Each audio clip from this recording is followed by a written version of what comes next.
wamesema hata wabunge, unajua hapa huwa tuna vikao vya bunge mara nyingi, Jumatano saa 3:30 asubuhi mpaka saa 6, Jumanne saa 8, yani karibu wiki nzima vikao vya bunge la seneti, bunge la kitaifa viko. Lakini bwana wengi ni Kiingereza, ndio watu wanasema ni concern. Ni ukoloni ukoloni wa kilugha. Kwa sababu mimi siamini kwamba kuna Mkenya asiyeweza kujieleza kwa Kiswahili. Ongea vile vile unavyotaka kuongea. Ukivunja ni sawa. Unaona? Kwa hivyo watu waache uoga kwamba nitabreak. Ni lazima ongee sanifu. Hapana.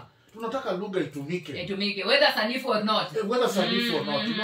Kwa hivyo waongee, wawasiliane nasi. Wakisema, ukiangalia Tanzania utasema ndugu speaker. Wanaongea Kiswahili kabisa. Kila mtu anaelewa. Na alafu ile lugha inafanya tunaona kumbe wale ni kama sisi. Lakini ukiongea Kiingereza kikubwa, maneno mazito hata hatuelewi jamani. Hatuelewi. Kwa hivyo hiyo point unabaki wewe mwenyewe na wao wabunge wenzako. Na hata unajua hata kuna watu wamefungwa gerezani kwa sababu ya Kiingereza.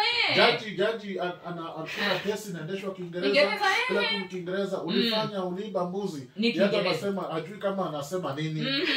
Unaona mwisho anakuta amehukumiwa. Unaona? Sasa kuna sema mimi sikuwa namaanisha hivyo. Kumbe amekosea bwana. Kesi ziendeshwe kwa Kiswahili. Bunge liendeshwe kwa Kiswahili. Hotuba zitolewe kwa Kiswahili kabisa. Na hata waandishi habari, zile habari za Kiswahili zipewe muda mrefu kuliko za Kiingereza. Lakini Kiingereza inaanza saa 3 mpaka karibu saa 4 huko. A whole hour. Na ya Kiswahili ni 15 minutes.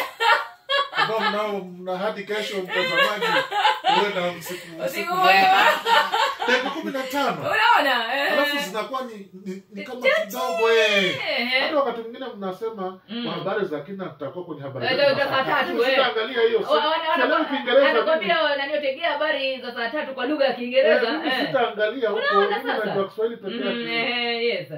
Yes kabisa. Na hiyo ni sawa. Inabidi tubadilike. Tujivunie lugha zetu za Kiafrika na tuzitumie. Alafu wenzetu wa Tanzania wakizungumza Kiswahili tunawadharau eti hamjui Kiingereza. Hamjui. Mtu yote angalia uzalendo na mshikamano walionao. Unaona sana. Uzalendo kipekee. Hiyo ni sawa kabisa, mazungumzo mazuri kabisa kwako Alfred Mtawali. Wewe napenda sana kuita manake yani ukitoka bila shaka yani vile ambavyo tumekuja hatuendi nyumbani vile ambavyo tunabadilika kidogo kwa haya mafunzo ndio. Na neno lako la mwisho kabisa viaje wasikilizaji wetu? Ningesema hivi ushauri kwa vijana. Vijana tujitume, vijana wajitume. Kuna vitu vingi wanaweza kufanya, ubunifu kwenye mtandao, kazi hizi za mikono.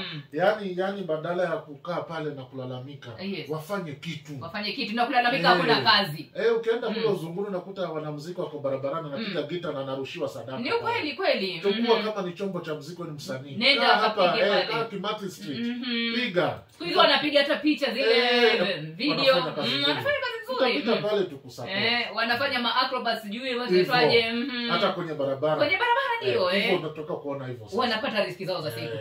Asante sana Alfred Mtawali, kila laheri kabisa. Na mzidi ku spread hiyo gospel ya kwamba translation iko na ni kazi kama kazi nyingine. Na ni kazi kama kazi nyingine tu ile na kwamba inaweza kukutoa mahali na kupeleka mahali pengine.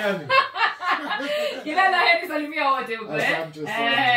Asante vile mazungumzo mazuri kabisa mwafaka naye Alfred Mtawali. Hii ni KBC Radio Taifa, sauti ya Kenya. Hivi sasa ni saa 6 kamili, tupatane baada ya taarifa ya habari ya saa 7.